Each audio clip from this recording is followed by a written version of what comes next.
안녕하세요. 한 주간 잘 지내셨나요?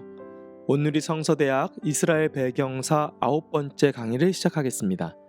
지난 시간에는 이스라엘이 왕이 세워진 왕국으로 발전하는 과정을 살펴보았는데요. 이번 시간에는 그 하나였던 왕국이 남과 북으로 갈라진 분열왕국 시대에 대해서 알아보겠습니다. 강의를 시작하기 전에 언제나처럼 지난 시간 복습을 해야겠죠? 세상의 처음 이야기를 다룬 창조 시대를 지나 하나님과 인간의 스토리가 본격적으로 시작된 족장 시대를 만났죠. 이집트의 노예로 살았던 애굽 시대와 출애굽하여 광야에서 새로운 백성으로 훈련을 받았던 광야 시대, 약속의 땅 가나안에 정착한 가나안 정착 시대를 지나 사사를 중심으로 살았던 사사 시대와 주변 국가처럼 되고 싶었던 왕국 시대까지 보았습니다. 중요 인물로는 아담과 하와, 가인과 아벨, 노아 등이 있고 아브라함, 이삭, 야곱, 요셉으로 이어지는 족장들과 출애굽의 위대한 지도자 모세와 그의 조력자 아론, 가나안 정착을 이뤄낸 여호수아와 갈렙에 대해서 살펴보았습니다. 그리고 12명의 사사를 지나서 엘리와 사무엘을 보았고 이스라엘의 3대 왕인 사울, 다윗, 솔로몬까지 함께 보았습니다. 왕국의 분열에 대한 이야기를 하기 위해서는 다윗 왕 시대까지 거슬러 올라가야 합니다.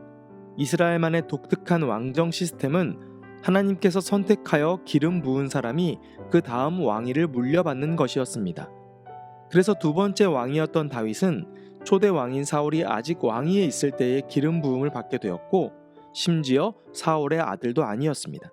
보통의 국가라면 반역이고 큰 문제가 되지만 이스라엘이라는 독특한 시스템에서는 불편할지는 몰라도 충분히 정통성을 가질 수 있는 일이었던 거죠. 그러면 다윗은 언제 왕위에 올랐을까요? 사무엘상 31장을 보면 사울 왕이 블레셋과의 전투에서 죽게 되고 이어서 사무엘하 2장 11절을 보면 다윗이 드디어 왕위에 오르는 장면이 기록됩니다. 왕권이 사울에서 다윗으로 넘어가는 것이죠. 그런데 여기 흥미로운 기록이 있습니다. 사무엘하 2장 11절 말씀입니다. 다윗이 헤브론에서 유다 족속의 왕이 된 날수는 7년 6개월이었더라. 다윗이 왕위에 오르긴 오르는데 유다 족속만의 왕이 됩니다. 다른 지파들에게는 인정을 받지 못한 부족한 왕권을 가지게 된 것입니다. 한편 사울을 섬겼던 군사령관 아브넬은 사울의 아들인 이스보셋을 데려다가 유다를 제외한 나머지 지파의 왕으로 세웁니다. 사무엘하 2장 8절에서 9절에 나와 있는데 넬의 아들 아브넬은 사울의 군대 사령관인데 그가 사울의 아들 이스보셋을 데리고 마하나임으로 건너갔다. 거기에서 그는 이스보셋을 왕으로 삼아서 길르앗과 아술과 이스르엘과 에브라임과 베냐민과 온 이스라엘을 다스리게 하였다라고 기록되어 있습니다. 현실적으로는 두 나라가 된 거죠. 그리고 다윗의 유다와 이스보셋의 이스라엘 사이에 소소한 전쟁들이 일어납니다. 시간이 흘러 싸움은 다윗의 승리로 끝났고 사무엘하 5장에 와서야 온 이스라엘의 지파들이 다윗을 왕으로 인정하게 됩니다. 그리하여 이스라엘의 모든 장로가 헤브론으로 왕을 찾아오니 다윗 왕이 헤브론에서 주님 앞으로 나아가 그들과 언약을 세웠다. 그리고 그들은 다윗에게 기름을 부어서 이스라엘의 왕으로 삼았다. 사무엘하 5장 3절 말씀입니다. 다윗이 왕이 되는 과정을 보면 이미 이스라엘 안에 각 지파 간의 차이와 갈등이 존재했음을 볼 수 있습니다. 자신들이 원해서 왕을 세우긴 했지만 세워지는 과정과 왕이 통치하는 과정에서 서로의 입장과 이익, 생각의 차이가 발생했고 정치적인 갈등과 대립 이런 것들로 인해서 나라가 쪼개지기도 하고 인정받기도 하고 인정받지 못하는 그런 갈등 요소가 존재했다는 거죠. 특히 12지파가 연합하여 살아가는 형태였기 때문에 강하고 흔들림 없는 지도력을 갖추기는 굉장히 어려웠을 것입니다. 이러한 모습을 보면 후에 이스라엘이 두 나라로 분열되는 것은 이미 오래전부터 예측된 일이라고 볼 수도 있겠습니다. 그렇게 이미 다윗 왕 시대부터 지파 사이에 갈등이 존재했죠. 오히려 지파를 중심으로 분열될 뻔한 나라를 다윗이라는 지도자가 연합했다고 보는 것이 더 맞을지도 모르겠습니다. 다윗이 겨우 정리해 놓은 문제는 솔로몬 통치 말기에 조금씩 균열이 가기 시작합니다.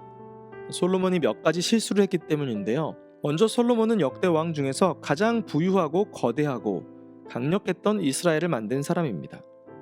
그래서 그는 강한 국력을 바탕으로 임기 내에 대규모의 성전과 왕궁 건축을 진행합니다. 지난 시간에 왕이 세워지면 왕이 백성들로부터 세금과 노동력을 거둘 수 있다고 설명을 드렸죠.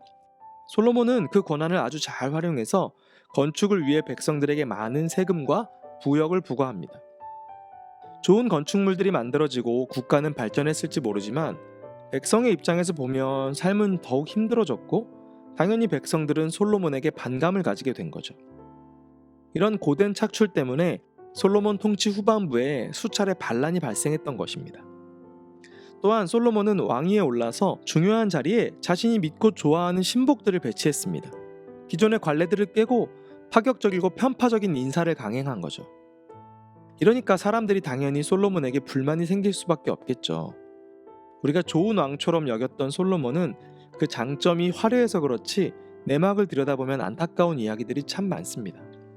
솔로몬이 죽고 그 아들 르호보암이 왕위에 오르자 힘들게 살았던 이스라엘 사람들은 새로운 왕에게 그 전 왕의 잘못을 이야기하며 세금과 노역을 가볍게 해달라고 요청했습니다. 그동안 불만족스러웠던 것들을 개선하고자 했던 거죠. 하지만 르호보암은 이를 무시했습니다. 그리고 자신의 지파인 남유다 중심으로 북쪽 사람들을 차별하고 더욱 무시하기 시작한 겁니다. 그래서 다윗을 섬기기로 약속한 지 73년 만에 이스라엘은 다시 유다 지파 중심의 남유다와 북이스라엘로 갈라지게 되는 겁니다. 총 12개의 지파였던 이스라엘은 유다와 베냐민 지파가 연합해서 남유다를 이루었고 그 외에 10개 지파가 연합해서 북이스라엘이 되었습니다.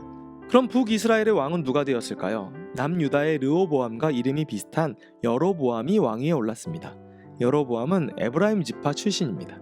남유다는 정통성을 가지고 있었습니다. 다윗, 솔로몬으로 이어지는 왕족이라는 정당성이 있었고 하나님의 임재를 상징하는 성전과 법궤도 남유다에 있었죠. 그리고 레위 지파 중심의 제사장 계통이 살아 있었습니다.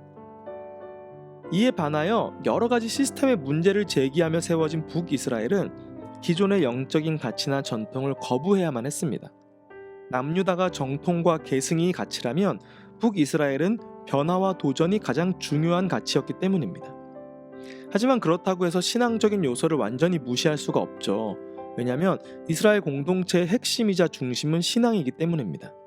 그렇기 때문에 북이스라엘의 여로보암은 남유다가 가지고 있는 영적 정통성과 전통을 대체할 수 있는 북이스라엘만의 시스템을 만들어야 했습니다. 먼저 하나님을 상징하는 송아지를 만들었습니다. 이 법궤를 대신하는 것이죠. 송아지는 이스라엘에게 익숙한 이미지고 고대 근동 지역에서 자주 사용되는 상징물입니다. 송아지 자체를 섬기는 것이 아니라 송아지를 보면서 송아지의 형상을 보면서 하나님을 떠올리도록 한 거죠. 또한 예루살렘과 같은 영적인 장소도 필요했습니다. 왜냐하면 백성들이 절기를 지키기 위해서 예루살렘으로 자꾸 내려가다 보면 힘들게 건국한 북이스라엘의 결속력이 약해지고 남유다를 좋아하게 되니까 여로보암은 예루살렘을 대신할 수 있는 새로운 장소가 필요했죠. 그래서 두 곳을 정하는데 단과 베델입니다. 단은 유다로부터 가장 멀리 떨어진 이스라엘 최북단 지역이고 베델은 야곱이 제단을 쌓았다고 하는 그런 정통성이 있었습니다. 그래서 결론적으로 여로보암은 금송아지 형상 2개를 만들어서 단과 베델에 두게 됩니다. 또한 레위 지파 계열의 제사장들을 몰아냅니다. 그리고 일반 지파 중에서 제사장을 세우죠. 굉장히 파격적인 겁니다. 레위 지파는 땅이 없고 전쟁을 하지 않기 때문에 영적인 정통성이 전부거든요. 그런데 새로운 전통을 만들려는 여로보암에게 옛날 전통을 이어가는 레위인들은 도움이 되는 족속이 아니죠. 그래서 기존의 시스템을 파괴하고 일반 족속 중에서 제사장을 세우게 됩니다. 자, 이렇게 이스라엘은 두 나라가 되었습니다. 남유다는 작고 약했지만 정통성을 가지고 있었고 북이스라엘은 풍요롭고 강대했지만 역사와 의미, 핵심 가치를 잃어버리게 된 것입니다. 타락하여 혼자만의 왕국을 세우려다가 고립된 유다와 이에 반하여 신앙까지도 마음대로 바꾸면서 개혁을 이룬 북이스라엘 중에서 여러분은 어느 나라가 더 좋아 보이시나요? 성경은 신앙을 기반으로 쓰였기 때문에 자연스럽게 남유다 중심으로 기록이 됩니다. 그래서 북이스라엘은 아주 악하고 나쁜 나라로 그려지지만 실제 생활에서는 북이스라엘이 더 풍족하고 강하고 합리적이며 평등한 나라였습니다. 남유다라고 해서 다 좋은 것도 아니고 북이스라엘이라고 해서 다 나쁜 것도 아니라는 말입니다. 이제 두 왕국은 나란히 길을 걷게 되었습니다. 마치 기찻길처럼 말이죠. 때로는 경쟁하면서 혹은 화해하면서, 때로는 연락도 안 하고 단절된 상태로 지내다가 각자 멸망의 길로 접어들게 됩니다. 초기에는 당연히 두 나라 사이에 빈번한 전쟁이 있었습니다. 서로 생각도 다르고 마음도 달라서 갈라졌으니까 잘 지낼 이유가 없죠. 하지만 필요에 따라서는 연합을 한 적도 있습니다.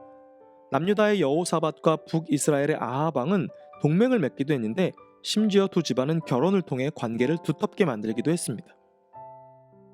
원수같이 지내던 두 나라가 왜 손을 잡았을까요? 왜 우리도 국내에 있을 때는 불만이 많지만 외국에 가면 애국자가 된다는 말이 있잖아요. 외부 세력이 강해지면서 유다와 이스라엘을 압박해 오기 시작했습니다. 대표적으로 북쪽에 있던 아람이 이스라엘을 호시탐탐 노리고 있었죠. 적의 적은 동지라는 말처럼 두 나라는 서로를 지키기 위해 손을 잡았습니다. 이렇게 힘을 합친 두 나라가 다시 갈라지게 되는데요. 가장 큰 이유는 아람과 싸우기 위해서 손을 잡았던 이스라엘 유다 연합군이 패배했기 때문이죠. 약해진 거죠. 이 틈을 타서 북이스라엘에서 예후가 반란을 일으켜 왕위에 오르면서 심지어 유다 왕의 가족과 왕을 죽이는 일이 일어납니다. 그래서 두 나라는 잡았던 손을 놓고 다시 긴장 관계로 들어가게 되는 것이죠. 이제 두 나라는 다시 평행선이 되었습니다. 그 상태에서 만나지 못한 채 각자의 길을 걷다가 아수르와 바벨론에 의해서 각각 멸망을 당하게 됩니다. 두 왕국이 분리되면서 경쟁하면서 싸우면서 다윗 솔로몬 시기에 정복했던 주변 국가들도 이스라엘로부터 독립하기 시작했습니다. 에돔, 모압, 암몬 등이 이러한 사람들인데요. 예전에 가나안 정복 이후에 강해진 이스라엘이 그 세력을 정리해서 포함시켰지만 약해진 이스라엘, 분열된 이스라엘로 인해서 독립을 하게 된 거죠. 뭐든지 나누어지면 그 힘이 약해지기 마련입니다. 여기서 잠깐 각자 집안 살림을 한번 들여다볼까요? 남유다는 끝까지 유다 왕조가 유지되었습니다. 거의 단일 지파로 구성되었기 때문에 왕권에 대한 분란이 적었던 거죠. 정치적으로는 안정되었지만 여러 가지 문제점도 있었습니다.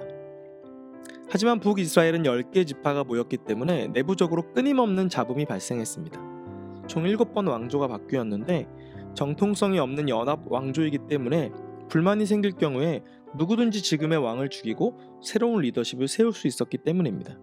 7번 왕조가 바뀌었다는 것은 그만큼 많은 왕들이 죽었다는 얘기겠죠? 이렇게 두 나라는 따로 또 같이 각자의 길을 걷게 되었습니다. 시작이 있다면 끝이 있는 법이죠. 화려하고 복잡한 두 왕국도 결국은 마지막을 맞이해야만 했습니다. 먼저 무너진 것은 북이스라엘인데요. 기원전 722년에 당시 강대국이었던 아수르, 아시리아에 의해서 멸망을 당합니다. 남유다의 마지막 왕의 이름은 호세아입니다. 그 이후 이스라엘은 남유다만 남게 되었죠. 이를 유다 왕국 시대라고 부르기도 하는데요. 남유다는 북이스라엘보다 약 135년 정도 더 유지됩니다. 하지만 결국은 기원전 586년경에 바벨론에 의해서 멸망을 당합니다. 마지막 왕의 이름은 시드기야입니다. 사울에 의해서 왕국이 된 이스라엘은 솔로몬이 죽은 후에 남과 북으로 나뉘어졌고, 북이스라엘이 먼저 아수르에, 남유다가 나중에 바벨론의 멸망을 당했다. 이렇게 기억해 두시면 좋습니다. 복잡하고 화려했던 왕국 이야기는 이렇게 막을 내립니다. 말도 많고 탈도 많았던 왕국 시대. 하나님 중심에서 인간 중심으로 스스로 변화하여 잘 살아보려고 했던 이스라엘의 결말은 아주 잠깐 강함과 부를 누린 후에 갈라지고 무너지고 돌이키고 다시 무너짐을 반복하다가 역사 속으로 쓸쓸히 퇴장하고 말았습니다. 분열왕국에 대한 이야기는 열왕기 상하와 역대 상하에 잘 기록되어 있습니다. 분열왕국 시대의 이야기는 참 복잡하죠. 이스라엘 내부의 문제뿐 아니라 주변 국가의 문제, 정치, 사회, 경제, 신앙의 문제까지 참 복잡합니다. 이름도 많이 등장하고 사건도 많습니다. 이렇게 복잡한 시대 가운데 외롭지만 꿋꿋이 자신이 할 일, 즉 소리를 외치는 사람들이 있었는데요. 바로 선지자와 예언자들입니다. 선지자와 예언자의 역할은 자신이 하나님께 받은 말씀을 전달하는 것입니다. 하나님께서 선지자와 예언자들을 보내어 하신 말씀은 두 왕국의 변화만큼이나 다양하거나 복잡하지 않습니다. 인간의 이야기는 볶고 지지고 자르고 붙이고 여러 가지 다양성이 있지만 하나님은 늘 한결같은 이야기를 하셨다는 겁니다. 매우 단순하고 명료하고 누구나 알아들을 수 있는 메시지. 시대가 변해도 상황이 변해도 하나님은 그 종들을 통해 보내시는 메시지가 늘 똑같았습니다. 첫째, 우상 숭배하지 말아라. 하나님만 섬기란 얘기죠. 둘째, 공의를 실천해라. 공의란 하나님의 정의, 즉 다른 사람을 존중하고 함께 살아가며 정의로운 삶의 방식을 이야기합니다.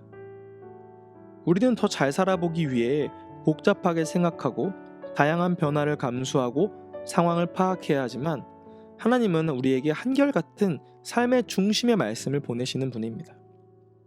하나님 나라는 대단하고 복잡하고 어려운 것이 아닙니다. 하나님만 바라보며 이웃을 돌보는 삶이야말로 주님이 창조시대부터 분열왕국 그리고 지금까지 바라는 전부라고 할 수 있습니다. 시청해주셔서 감사합니다. 다음 시간에는 이 강의의 마지막이자 핵심이라고 할 수 있는 포로 귀환 시대로 찾아뵙겠습니다. 감사합니다.